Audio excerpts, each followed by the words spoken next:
అద్దం ముందు నిలబడి అబద్ధం చెప్పలేనే, నా అద్దం అంటే నువ్వే మరి ఈ నిజం దాచలేనే.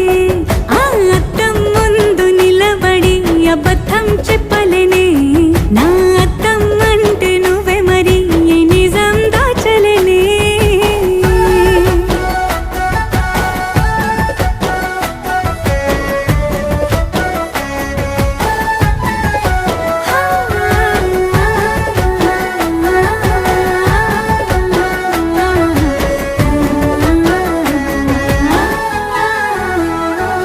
నీకు నచ్చిన సంగీతం ఏంటి? చెప్పుల సవ్వడి. నువ్వు మెచ్చిన నగలు ఏంటి? వంపున ముద్దు తడి. నీకిష్టమైన చోటు ఏంటి? అది చల్లని నీ ఒడి. నువ్వు కోరుకున్న దుస్తులేంటి?